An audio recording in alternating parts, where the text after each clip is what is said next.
चलो देखो, फटाफट टॉपिक खत्म करना है तो कोई टाइम वेस्ट नहीं करेगा, सारे इधर फोकस करेंगे। ठीक है, तो हमने ना कंसिडरेशन चैप्टर खत्म करना है आज।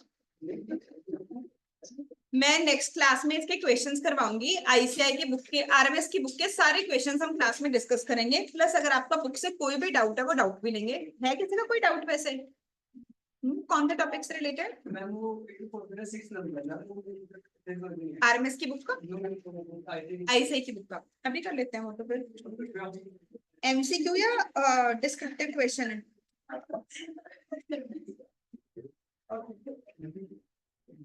एमसीक्यू है कि डिस्क्रिप्टिव क्वेश्चन है? आज तुझे मार पड़ेगी, पिटाई होगी आज तेरी। एमसीक्यू की डिस्क्रिप्टिव? एमसीक्यू क्वेश्चन है कि डिस्क्रिप्टिव? और किसी ने डाउट पूछना? 6th क्वेश्चन कहाँ है? 2 क्वेश्चन है इसमें। फर्स्ट यूनिट का नाम था।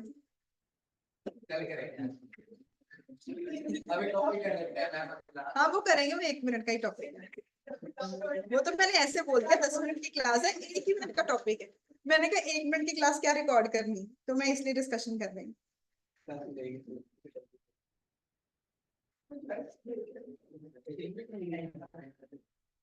अच्छा चलो, बाकी लोग इसे आंसर करो। 6 क्वेश्चन का आंसर फटाफट बताओ, मेरे भी हाथ पे कौन बोलेगा?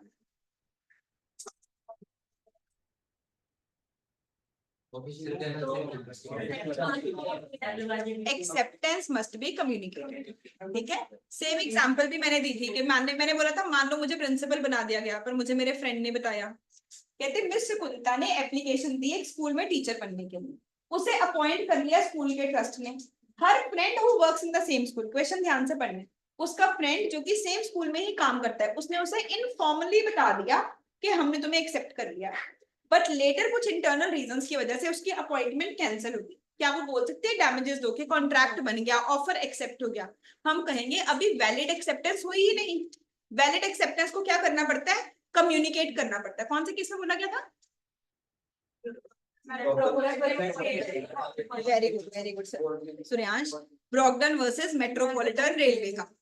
ठीक है, चलो उसके बाद हमने डिस्कशन किया वैलिड कंसिडरेशन के ऊपर। जैसे हमने सीखा वैलिड ऑफर, वैलिड एक्सेप्टेंस, फिर हम सीख रहे थे वैलिड कंसिडरेशन। उसके 3 हिस्से थे। पहला हिस्सा था वैलिड कंसिडरेशन का मतलब क्या होता है, दूसरा हिस्सा था कि वैलिड कंसिडरेशन के रूल क्या होते हैं, तीसरा हिस्सा था कि इसकी एक्सेप्शंस क्या हैं। तो पहला हिस्सा कि वैलिड कंसिडरेशन का मतलब क्या है, हमने पहले चार्ट में डिस्कशन ऊपर में लिखा था something in return, quid pro क्यो। कौन से सेक्शन में सारी बातें बताई गई?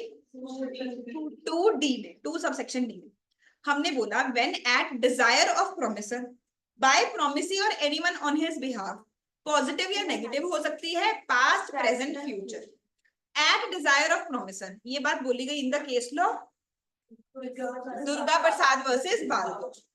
बाय प्रोमिसी और एनीवन ऑन हिज बिहाफ, इसका मतलब कि जो स्ट्रेंजर टू कंसिडरेशन है वो स्यू कर सकता है, पर स्ट्रेंजर टू कॉन्ट्रैक्ट स्यू नहीं कर सकता। ये कौन से केस में बोला गया? चिन्नैया वर्सेस, इस केस में ये बात बोली गई। सेकंड चीज आई हमारे पास रूल्स क्या है। रूल्स में पहला रूल आया हमारे पास कि जो कंसिडरेशन है इट मस्ट एग्जिस्ट, इसकी एग्जिस्टेंस जरूरी है, but adequacy is not important. क्योंकि एडिक्वेसी किस चीज के ऊपर डिपेंड करती है? पार्टीज की बार्गेनिंग कैपेसिटी के ऊपर डिपेंड करती है। बैड बार्गेन का मतलब ये नहीं है कि जो कॉन्ट्रैक्ट है वो वैलिड नहीं है, कॉन्ट्रैक्ट फिर भी वैलिड ही रहेगा। बट अगर एक्सेप्शनल डिफरेंस है और पर्सन जाके कोर्ट में बोल रहा है कि मेरा कंसेंट फ्री कंसेंट नहीं था, उस केस में हम उसे क्या बोल सकते हैं? क्या किस टाइप का एविडेंस मान सकते हैं? वेरी गुड, सपोर्टिंग एविडेंस मान सकते हैं, कंक्लूसिव एविडेंस नहीं मान सकते हैं। नेक्स्ट वर्ड था कि कंसिडरेशन लीगल होनी चाहिए, रियल होनी चाहिए, इल्यूजरी नहीं होनी चाहिए। फिर आमतौर पे तो स्ट्रेंजर टू कॉन्ट्रैक्ट स्यू नहीं कर सकता, पर प्रिविटी ऑफ कॉन्ट्रैक्ट की कुछ एक्सेप्शंस थी। वो एक्सेप्शंस को याद करने के लिए फिर से हमने 3 की लिस्ट बनाई थी। ट्रस्ट से रिलेटेड कुछ वर्ड थे, ए से रिलेटेड कुछ वर्ड थे, और covenant running with the land. Trust से रिलेटेड मेरे पास 3 वर्ड्स आते थे। अगर मैंने मैरिज का कॉन्ट्रैक्ट है, अगर कोई भी फैमिली सेटलमेंट हो रही है, या फिर ट्रस्ट है। सेकेंड पार्ट में था ए वर्ड से रिलेटेड, अगर कोई भी असाइनमेंट है, अगर एजेंसी का रिलेशनशिप है, या एक्नॉलेजमेंट है। एक्नॉलेजमेंट को और क्या बोलते हैं? एस्टॉपल बोलते हैं। ठीक है। क्या फैमिली सेटलमेंट में हमेशा ही स्ट्रेंजर टू कॉन्ट्रैक्ट बन सकता है? क्या होना चाहिए? रिटर्न।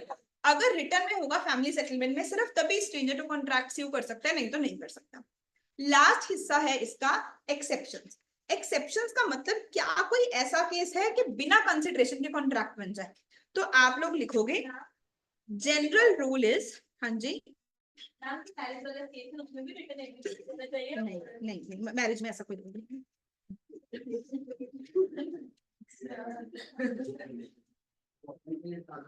बच्चे सारे मेजर हो गए हैं तो अपने अच्छे से राइट्स जानना चाहते हैं।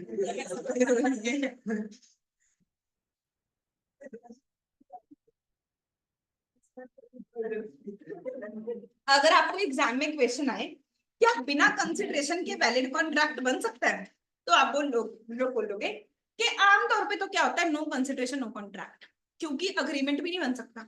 अग्रीमेंट बनाने के लिए भी मुझे 3 चीजें चाहिए, ऑफर, एक्सेप्टेंस एंड कंसिडरेशन। तो कॉन्ट्रैक्ट तो उससे भी अगला स्टेप है, पर इसकी कुछ एक्सेप्शंस हैं, but there are certain exceptions.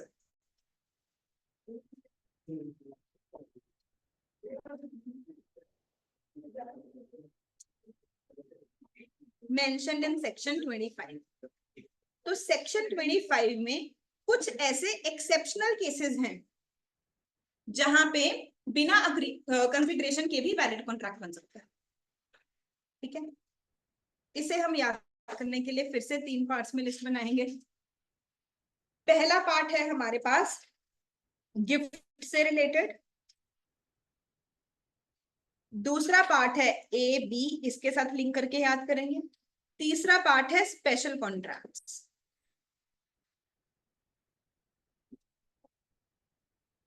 ये अगर आप आरएमएस की बुक में देखोगे 5-6 बार क्वेश्चन आया होगा 7 मार्क्स का।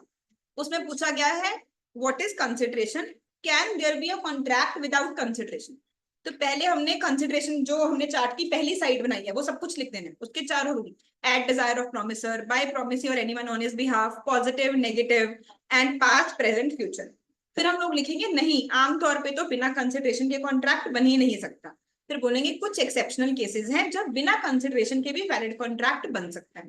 फर्स्ट केस है गिफ्ट। गिफ्ट में पहला पॉइंट हम लोग लिखेंगे कंप्लीटेड गिफ्ट।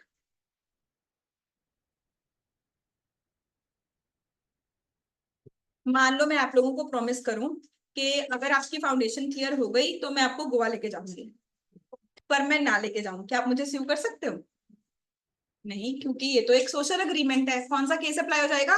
वालफेयर वर्सेस वालफेयर। मेरी कोई इंटेंशन ही नहीं है लीगल ड्यूटी क्रिएट करने की। पर मान लो आप लोग बोलो कि मैम अगर हमारी सीए फाउंडेशन क्लियर हो गई हम आपको फोन गिफ्ट करेंगे। आप लोगों ने मुझे फोन गिफ्ट कर दिया, क्या आप मेरे से फोन वापस मांग सकते हो? आप बोल सकते हो कि मैम ये तो बिना कंसिडरेशन के था, बस हमने थैंक यू बोल दिया, हमारा फोन हमें वापस दो, मांग सकते हो? यहाँ पे बिना कंसिडरेशन के भी वैलिड कॉन्ट्रैक्ट बन गया। कंप्लीटेड गिफ्ट, अगर मैंने किसी को प्रॉमिस किया कि मैं गिफ्ट करूंगी, तो बिना कंसिडरेशन के कॉन्ट्रैक्ट नहीं बन सकता। वो मुझे बोल नहीं सकता कि मुझे ये चीज दो। जैसे मैंने गोवा के लिए बोला, तो मैं आप अगर ना भी पूरा करूं तुम स्यू नहीं कर सकते, बट वाइस वर्सा, अगर गिफ्ट कंप्लीट हो गया, मैंने किसी को प्रॉमिस किया था मैं चीज दूंगी और मैंने दे दी, अब सामने वाले का वैलिड राइट बन गया, मैं उसे वापस नहीं मांग सकती कि बिना कंसिडरेशन के तो कॉन्ट्रैक्ट ही नहीं बन। अब वो सामने वाला पर्सन उसका वैलिड ओनर। मतलब अगर मिस्टर एक्स ने अपनी प्रॉपर्टी अपने बेटे को गिफ्ट कर दी, उसके बाद बेटे ने चैरिटी में दे दी, वो ये नहीं बोल सकता कि ये कोई चैरिटी वैलिड नहीं है, मेरी प्रॉपर्टी मुझे वापस दो। अगर उसने अपने बेटे को दे दी, चाहे बिना कंसिडरेशन के दी है, अब सामने वाला पर्सन वैलिड ओनर है, वो सब कुछ कर सकता है जो कि एक ओनर कर सकता है। समझ आया सबको? इसके ही जैसा एक और पॉइंट, चैरिटी।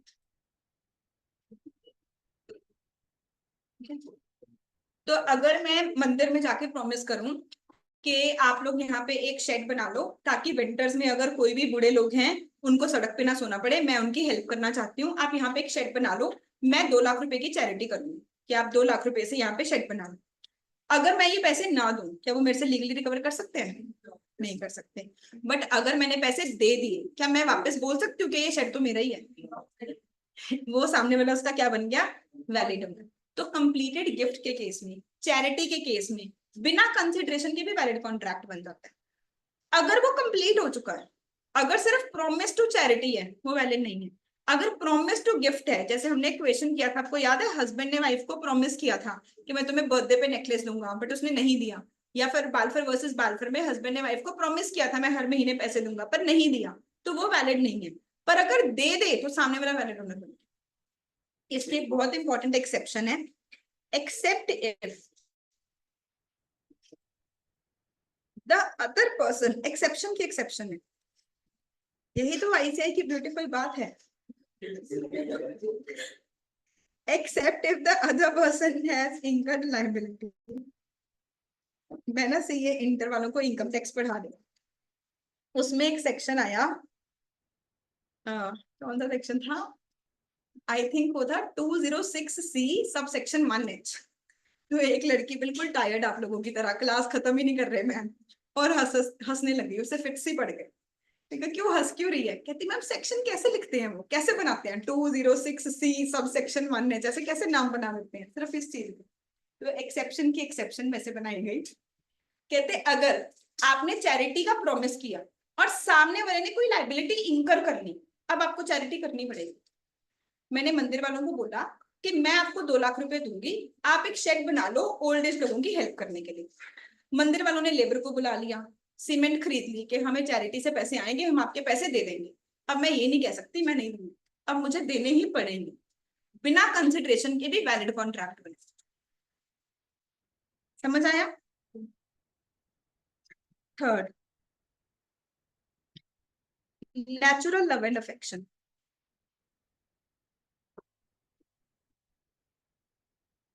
तो कहते हैं love and affection equal to valid consideration है। अगर हस्बैंड वाइफ को बोले कि मैं तुम्हें बर्थडे पे नेकलेस दूंगा, तो वाइफ बोल सकती है कि consideration is equal to natural love and affection, ये वैलिड कंसिडरेशन। पर इसकी कुछ कंडीशंस हैं। पहली condition, parties must be related to each other. ये कॉन्ट्रैक्ट सिर्फ तभी वैलिड होगा अगर पार्टीज एक दूसरे के साथ रिलेटेड है, मतलब हस्बैंड एंड वाइफ में लगेगा, गर्लफ्रेंड में ये रूल नहीं लगेगा। ठीक है, it must be in writing, writing में होना चाहिए। It must be registered, registered होना चाहिए। तो अगर फादर ने अपने बेटे को बोला कि अगर तेरी सीए क्लियर हो गई मैं तुम्हें बाइक दूंगा, पर वो बाइक ना दे, तो क्या बेटा सीव कर सकता है? क्योंकि बालफर वर्सेस बालफर लग जाएगा, सोशल एग्रीमेंट है। बट अगर बेटा बोले कि मुझे आप पे बिल्कुल भरोसा नहीं, आप इसे लिख के दो और लॉयर के पास इसे रजिस्टर करवा दे, क्या फिर क्या कर सकते हैं? क्योंकि उस केस में कंसिडरेशन क्या है? Natural love and affection, related parties है, राइटिंग में कॉन्ट्रैक्ट है और रजिस्टर्ड है, हंसना नहीं है। मैंने ना क्लास में एक क्वेश्चन करवाया था रमेश वाला और लिली वाला, जिसमें हस्बैंड ने वाइफ को प्रॉमिस किया था कि मैं तुम्हें बर्थडे पे नेकलेस दूंगा। मैंने उसमें लिखवाया था कि ये वैलिड कॉन्ट्रैक्ट नहीं है, पर मैंने ना उसका सजेस्टेड आंसर नहीं दिखाया था। तो जब वो क्वेश्चन आया था, आईसीआई ने पहले वही उतना ही आंसर दिया था कि यहाँ पे बालफर वर्सेस बालफर लगेगा, पर बाद में आईसीआई ने अपना आंसर रिवाइज किया, वहां पे सेक्शन नंबर 25 की एक्सेप्शन लग रही है, क्योंकि उस क्वेश्चन में याद करो क्या लिखा हुआ था कि उसने राइटिंग में कॉन्ट्रैक्ट किया है और वो रजिस्टर्ड है। अब एग्जाम में एक बार क्वेश्चन आया कि हस्बैंड ने वाइफ को प्रॉमिस किया कि मैं तुझे तेरे बर्थडे पे 1 लाख रुपए का ज्वेलरी सेट दूंगा। वाइफ ने कहा मुझे नहीं भरोसा, आप इस चीज को रिटर्न में दो। उसने रिटर्न में करवा दिया, वो रजिस्टर करवाने जा रही थी और रास्ते में उसका एक्सीडेंट हो गया, क्या अब ये वैलिड कॉन्ट्रैक्ट है? ये सेम क्वेश्चन आईसीआई ने अलग अलग तरीके से पूछे। तो आमतौर पे तो बिना कंसिडरेशन के कॉन्ट्रैक्ट नहीं बन सकता, पर अगर नेचुरल लव एंड अफेक्शन है तो वैलिड कॉन्ट्रैक्ट बन सकता है, पर उसके लिए भी 3 कंडीशंस पूरी करनी पड़ेगी। पहली कंडीशन क्या पूरी करनी पड़ेगी? Parties must be related to each other. ये समझ आ रहा है कि लव एंड अफेक्शन ही कंसिडरेशन है। नेक्स्ट, वो कॉन्ट्रैक्ट किस में होना चाहिए? राइटिंग में।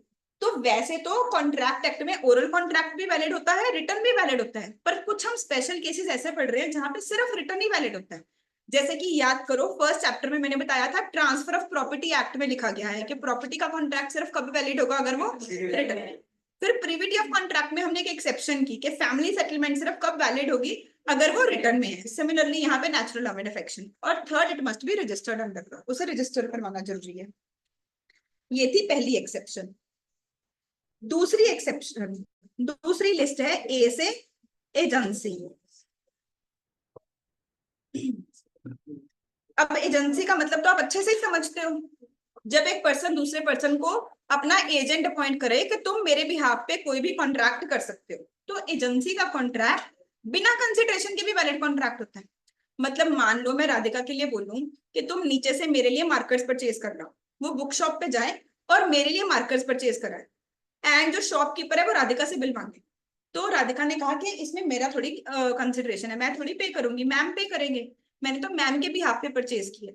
एंड मैं बोलूं कि हमारे बीच में कोई वैलिड कॉन्ट्रैक्ट नहीं हुआ, कोई कंसिडरेशन ही नहीं है, तो क्या ये मेरी बात सही होगी? क्या नहीं, राधिका बिना कंसिडरेशन के भी मेरी वैलिड एजेंट बन सकती है। एजेंसी के केस में कंसिडरेशन नहीं चाहिए होती।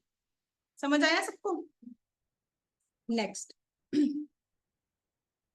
बी से बिल।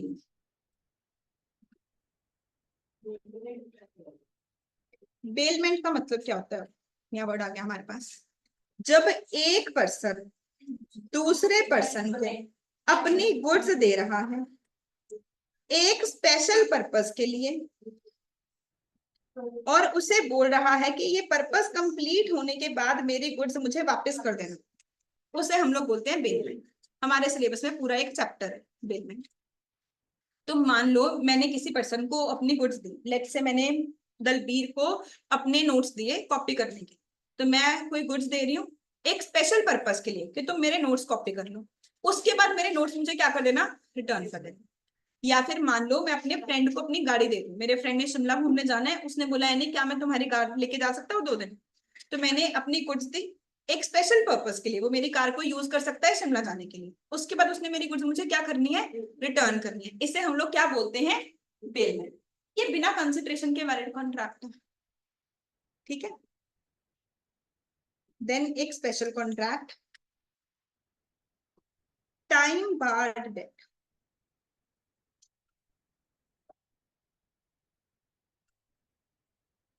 ठीक है। बार्ड, BARR है ये, राइटिंग क्लियर करिए, BARR, time barred debt. Time barred debt एक ऐसा डेट होता है which can't be recovered due to limitation act।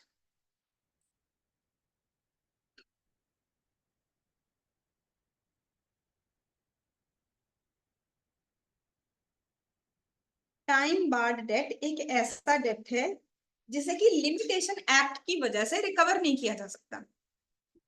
अब इंडिया में ना एक और एक्ट है लिमिटेशन एक्ट। ये एक्ट मुझे ये बताता है कि तुम अपने लीगल राइट्स को कितनी देर तक एनफोर्स कर सकते हो। मान लो कीर्तम ने मेरे से 1 लाख रुपए का लोन लिया, कीर्तम ने बोला कि मैम मैं सीए फाउंडेशन क्लियर होने के बाद दे दूंगी, इसने नहीं दिया। ये मेरे से सीए इंटर भी पढ़ रही है, मैंने कहा कोई बात नहीं आराम से दे देगी, इसने सीए इंटर के बाद भी नहीं दिया। फिर मुझे पता चला 2030 में ये सीए बन गई, मैंने कहा यार अब तो पैसे दे दे विद इंटरेस्ट। तो क्या मैं इससे लीगली रिकवर कर सकती हूँ, इसे इसके ऊपर केस कर सकती हूँ वो पैसे रिकवर करने के लिए? Answer is no.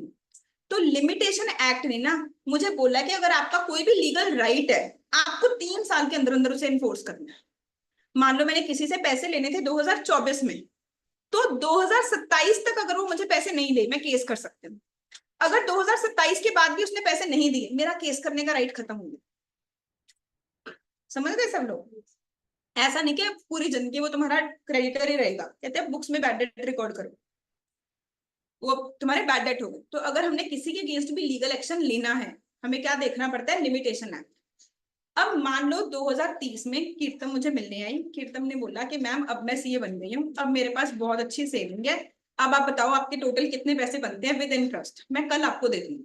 ये पार्टी में आई सारे स्टूडेंट्स के साथ रीयूनियन पे, इसने सबके सामने आके बोला कि मैं आपको पैसे दे दूंगी विद इंटरेस्ट। मैंने नेक्स्ट डे पैसे मांगे, इसने फेंक दिए। क्या मैं इससे लीगली वो पैसे रिकवर कर सकती हूँ? क्या ये जो नया कॉन्ट्रैक्ट है ये हमारे बीच में वैलिड कॉन्ट्रैक्ट है? नए कॉन्ट्रैक्ट में कोई कंसिडरेशन ही नहीं है। जो पुराना डेट था वो तो इनवैलिड हो चुका था, तो जो इसने दूसरी बार भी आके प्रॉमिस किया वो क्या बिना कंसिडरेशन के वैलिड कॉन्ट्रैक्ट बन सकता है?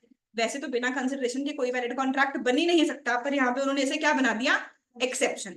कहते अगर कोई टाइम बार्ड डेट था, वैसे तो मेरा लीगल राइट खत्म हो गया था, पर अगर पर्सन खुद से दोबारा आके बोल रहा है कि मैं आपको पैसे दे दूंगा, अब वो दोबारा से मेरा क्या बन गया? Valid right. तो अगर ये 2030 में मुझे ऐसा प्रॉमिस कर रही है, अब 2033 तक मैं दोबारा केस कर सकती हूँ इससे पैसे रिकवर करने के लिए। अगर 33 तक भी नहीं दे, वो फिर से क्या हो जाएगा? Time barred. तो जो टाइम बार्ड डेट होता है बिना कंसिडरेशन की ही वैलिड कॉन्ट्रैक्ट होता है। समझ आया सबको? पर ये भी, इसकी भी एक कंडीशन है, ये भी राइटिंग में होना चाहिए। अगर इसने मुझे ओरल प्रॉमिस किया इसकी कोई वैलिडिटी नहीं, अगर ये राइटिंग में प्रॉमिस किया तभी ये वैलिड होगा। एक्सेप्शन की एक्सेप्शन ना इसे को बहुत पसंद है, बहुत क्वेश्चन आते हैं उसमें से। सेकंड टाइम ही राइटिंग में होना चाहिए, फर्स्ट टाइम राइटिंग में होना जरूरी नहीं है, सेकंड टाइम राइटिंग। समझ आ रहा है भाई सबको? चलो पक्का से लास्ट पॉइंट खत्म है, उसके बाद ये topic payment for non gratuitous services.